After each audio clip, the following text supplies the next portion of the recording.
Hello दोस्तों, स्वागत है आप सभी का रेलवे एग्ज़ाम की जीके की सीरीज़ के नेक्स्ट वीडियो में। इससे पहले भी हमने वीडियोस बनाए हैं, आप प्लेलिस्ट में जाके चेक कर सकते हैं। इस वीडियो में हम डिस्कस करेंगे PYQs plus expected question. Total 20 question के सेट को हम डिस्कस करेंगे और विद एक्सप्लेनेशन डिस्कस करने के कारण ये 60 to 70 क्वेश्चंस हो जाएंगे। तो चलिए वीडियो को स्टार्ट करते हैं। पहला क्वेश्चन है, हड़प्पा सभ्यता का कौन सा शहर विशिष्ट रूप से मनके बनाना, सीप काटना, धातु की वस्तुएं बनाना, मुहर बनाना और तराजू का निर्माण करना आदि कार्यों सहित शिल्प उत्पादन के लिए समर्पित था। सिंधु घाटी सभ्यता से कंटिन्यू क्वेश्चन पूछे गए हैं, तो आपको इस टॉपिक को अच्छे से रेडी कर लेना है। इसका आंसर हो जाएगा ऑप्शन नंबर डी, चहुंदड़ो। इससे रिलेटेड फैक्ट आपको याद रखने हैं। चहुंदड़ो की खोज MG मजुमदार ने की थी। यहाँ सैंधव संस्कृति के अतिरिक्त प्राक हड़प्पा संस्कृति, जिसे झूकर एवं झाकर संस्कृति कहते हैं, के अवशेष मिले हैं। यहाँ के निवासी कुशल कारीगर थे। इसका इस बात से प्रमाण मिलता है कि यह मनके, सीप, मुहर तथा मुद्रा बनाने का प्रमुख केंद्र था। यह एकमात्र स्थल है जहाँ से वक्राकार ईंटें मिली है। ये क्वेश्चन पूछा गया है। नेक्स्ट क्वेश्चन देखते हैं। निम्न में से कौन सी हिंदू धर्म की प्रमुख दार्शनिक विचारधारा है? इसका आंसर हो जाएगा ऑप्शन नंबर डी, वैशेषिक। इससे रिलेटेड फैक्ट आपको याद रखना है। वैशेषिक दर्शन का प्रवर्तक कणाद मुनि को माना जाता है। हमने प्रीवियस वीडियो में डिस्कस किया कि कितने प्रकार के दर्शन होते हैं। आपको नाम याद है तो आप कमेंट बॉक्स में उसका आंसर लिखिए, ठीक है। और क्या याद रखना है? वैशेषिक दर्शन न्याय दर्शन के सिद्धांतों के समान है। वैशेषिक दर्शन में न्याय दर्शन के 16 तत्वों की अपेक्षा केवल 7 तत्वों को स्वीकार किया गया है। ये आपको याद रखना है। नेक्स्ट क्वेश्चन, ऐत्रेय उपनिषद डैश के ऐत्रेय आरण्यक की दूसरी पुस्तक के चौथे, पाँचवें और छठे अध्याय से संबंधित है और इसे सबसे पुराना उपनिषद माना गया है। इसका आंसर हो जाता है ऑप्शन नंबर ए, ऋग्वेद। इससे रिलेटेड आपको फैक्ट क्या याद रखने हैं? ऋग्वेद में 10 मंडल, 1028 सूक्त और लगभग 10,600 ऋचाएँ हैं। इस वेद के ऋचाओं के पढ़ने वाले ऋषि को होत्र कहते हैं। इस वेद से आर्यों के राजनीतिक प्रणाली एवं इतिहास के बारे में जानकारी मिलती है। ये फैक्ट कंटिन्यूसली रिपीट हो रहे हैं, तो आपको याद रखना है। नेक्स्ट क्वेश्चन, बौद्ध धर्म की नींव डैश महान सच्चाइयों एवं डैश अंगीय पद पर आधारित है। इसका आंसर हो जाएगा 4 महान सच्चाइयों और 8 अंगीय पद पर आधारित है। क्या क्या होता है वो देखें। बुद्ध ने सांसारिक दुखों के संबंध में 4 आर्य सत्यों का उपदेश दिया। संस्कृत में इसे क्या बोलते हैं? चत्वारि आर्य सत्यानि। कौन कौन सा है? दुख, संसार में दुख है, दुख समुदाय, दुख का कारण है, दुख निरोध, दुख का निवारण है, दुख निरोध गामिनी प्रतिपदा, निवारण के लिए अष्टांगिक मार्ग। ये अष्टांगिक मार्ग में कौन कौन से मार्ग है ये आपको याद रखना है। तो सबसे पहला सम्यक दृष्टि, सम्यक संकल्प, सम्यक वाक, सम्यक कर्मांत, सम्यक आजीव, सम्यक व्यायाम, सम्यक स्मृति और सम्यक समाधि। निम्न में से कौन सा अष्टांगिक मार्ग में नहीं है? ऐसा क्वेश्चन पूछा गया है, तो आपको ये 8 के नाम याद रखने हैं। नेक्स्ट क्वेश्चन, जातक कथाएं डैश से संबंधित है। इसका आंसर हो जाएगा ऑप्शन नंबर बी, बौद्ध धर्म से संबंधित है। देखो, जातक कथाएं साहित्यिक रचनाएं हैं जो गौतम बुद्ध के पिछले जन्मों के बारे में है। इससे पहले वीडियो में हमने डिस्कस किया गया था कि इसको क्या बोलते हैं? त्रिपिटक बोलते हैं, जिसमें कौन कौन सा आता है? सुत्त पिटक, विनय पिटक और अभिधम्म पिटक। तीनों पिटकों में किस किस चीज़ों के बारे में बताया गया है? आप कमेंट बॉक्स में बताइए। फिर क्या याद रखना है? बौद्ध धर्म की स्थापना गौतम बुद्ध ने 5वीं शताब्दी ईसा पूर्व में की थी। इनका जन्म लगभग 563 ईसा पूर्व में हुआ था। जन्म कहाँ हुआ था ये आपको कमेंट बॉक्स में बताना है। नेक्स्ट क्वेश्चन, प्रयाग प्रशस्ति, जिसे इलाहाबाद स्तंभ शिलालेख के रूप में भी जाना जाता है, हमें डैश की उपलब्धियों के बारे में जानकारी प्रदान करता है। इसका आंसर हो जाएगा option number D, Samudragupta. Prayag प्रशस्ति से हमें गुप्त शासक समुद्रगुप्त के बारे में जानकारी मिलती है। समुद्रगुप्त के दरबारी कवि हरिसेन द्वारा इसकी रचना की गई थी, जिस पे समुद्रगुप्त ने विजय प्राप्त की थी। उन राज्यों का वर्णन है। इसे इलाहाबाद स्तंभ लेख के रूप में भी जाना जाता है। इस प्रशस्ति को मूल रूप से कौशाम्बी में अशोक के स्तंभ पर उकेरा गया था। अकबर के समय जहांगीर इसे इलाहाबाद में स्थापित करवाया। इस प्रशस्ति की भाषा क्या है? संस्कृत तथा शैली चंपू है, जिसमें कुल 33 पंक्तियाँ हैं। ये सारे फैक्ट्स किसी न किसी एग्जाम में पूछे गए हैं, तो आपको याद रखना है। नेक्स्ट क्वेश्चन, किस मूल भारतीय राजवंश ने अपने शासकों के चित्र वाले सिक्के जारी किए थे? इसका आंसर हो जाएगा ऑप्शन नंबर सी, सातवाहन वंश।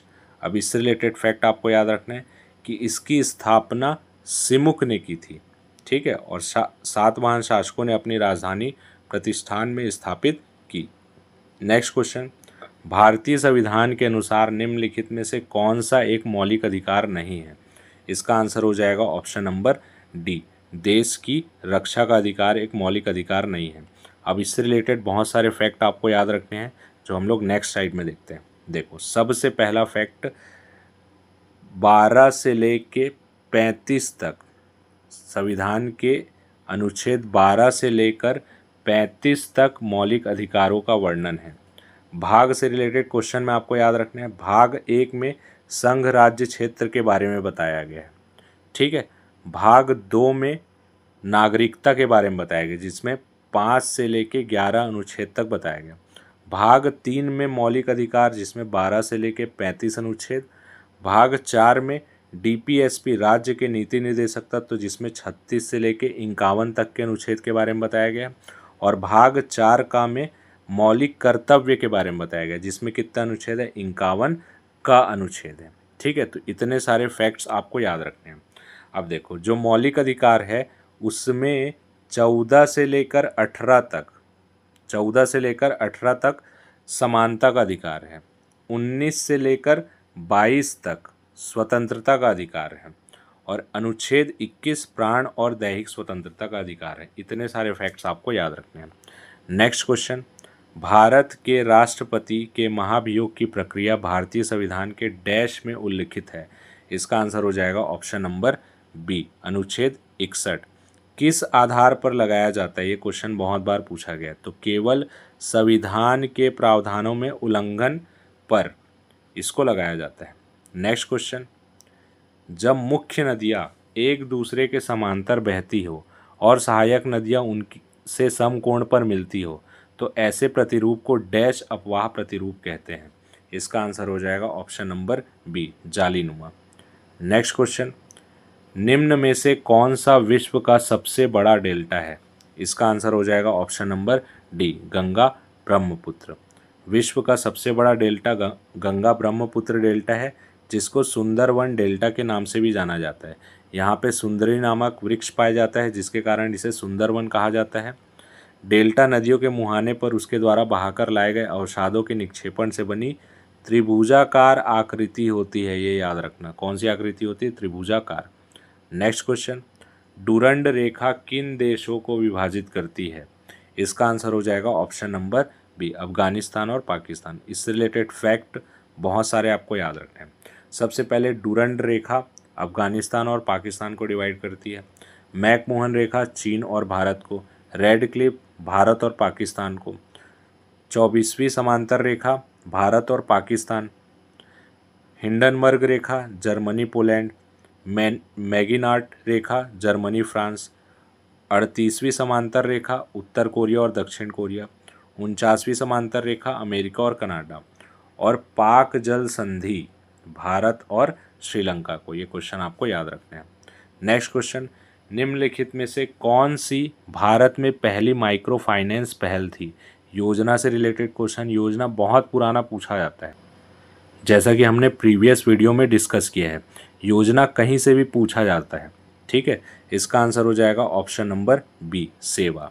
अब देखो, इस सेवा बैंक भारत में पहली माइक्रो फाइनेंस पहल थी, जिसकी स्थापना 1974 में की गई थी। इसका उद्देश्य इंपॉर्टेंट है, गरीब महिलाओं को छोटे लोन उपलब्ध कराना था। नेक्स्ट क्वेश्चन, अच्छा इसका फुल फॉर्म क्या होता है ये भी याद रखना, Self Employed Women's Association. Next question, मुद्रास्फीति के संदर्भ में सीपीआई का पूर्ण रूप क्या है? इसका आंसर हो जाएगा option number A, consumer price index. इससे रिलेटेड फैक्ट आपको याद रखना है कि जब मांग और आपूर्ति में असंतुलन पैदा होता है तो कीमतें क्या होती है, बढ़ जाती है। इस वृद्धि को क्या बोलते हैं, मुद्रास्फीति।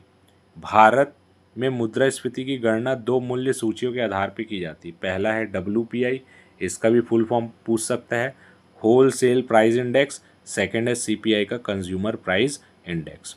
नेक्स्ट क्वेश्चन, 2021 के महाकुंभ का आयोजन कहाँ होगा? ये उस टाइम के करेंट का क्वेश्चन है, ठीक है। तो इससे रिलेटेड आपको फैक्ट्स याद रख लें, लेकिन अभी जो कुंभ हुआ उससे रिलेटेड भी फैक्ट्स याद रख सकते हैं। प्रयाग महाकुंभ कौन कौन सी नदी, संबंधित नदी कौन कौन सी है? गंगा, यमुना, सरस्वती का संगम है। नासिक महाकुंभ गोदावरी, उज्जैन शिप्रा, हरिद्वार महाकुंभ गंगा, और इसका आंसर हो जाएगा option number D. Next question, Pandit Birju Maharaj निम्न में से किस नृत्य शैली से संबद्ध थे? इसका हो जाएगा आंसर सी, कथक से।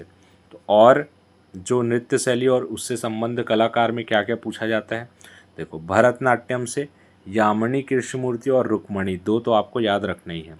कथक से बिरजू महाराज और लच्छू महाराज। कथकली में कृष्ण नायर, मृणालिनी साराभाई और शांताराव।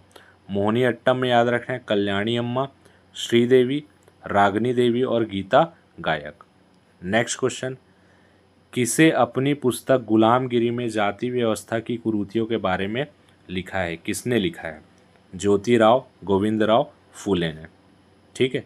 तो ये जाति विरोधी समाज सुधारक और महाराष्ट्र के अग्रणी नेता थे। इन्होंने गुलामगिरी के माध्यम से समाज में फैली जाति व्यवस्था की निंदा की है। तो गुलामगिरी में किस चीज़ के बारे में वर्णन किया गया है ये भी पूछ सकते हैं, तो जाति व्यवस्था की निंदा की गई है। नेक्स्ट, नासा अमेरिकी अंतरिक्ष अभिकरण ने केपलर नामक दूरबीन का प्रवर्तन किया जानने के लिए, क्या जानने के लिए किया? तो पृथ्वी तुल्य ग्रहों को जानने के लिए किया था, ठीक है। इससे रिलेटेड फैक्ट आपको याद रखना है, केपलर मिशन मार्च 2009 में प्रक्षेपित किया गया था और अभी 9 वर्षों तक संचालित होने के बाद 30 अक्टूबर 2018 को नासा ने इसे सेवा मुक्त कर दिया। नेक्स्ट क्वेश्चन, निम्नांकित भारतीय अंतरिक्ष प्रोग्रामों का सही कालानुक्रम क्या है? तो सबसे पहले आ जाएगा साइट, उसके बाद आ जाएगा स्टेप, उसके बाद IGMD, उसके बाद एप्पल। तो उसके बाद एप्पल, फिर आ जाएगा बी। तो DCAB इसका राइट आंसर हो जाएगा। इससे रिलेटेड आपको क्या याद रखना है, देखो अब साइट का फुल फॉर्म क्या होता है ये पता होना चाहिए। सैटेलाइट इंस्ट्रक्शन टेलीविज़न एक्सपेरिमेंट, स्थापना या संचालन 1975 में। स्टेप का full form satellite telecommunication experiment project 1977, तो सेकंड ये हो जाएगा। थर्ड एप्पल, एरियन पैसेंजर पे लोड एक्सपेरिमेंट, इसका 1981। फोर्थ है IGMD, integrated guided missile development 1983 में। तो ये आपको फुल फॉर्म पूछ सकता है, अब ये याद रखना है। नेक्स्ट, चंद्रयान किस तारीख को चंद्र कक्ष में पहुंचा?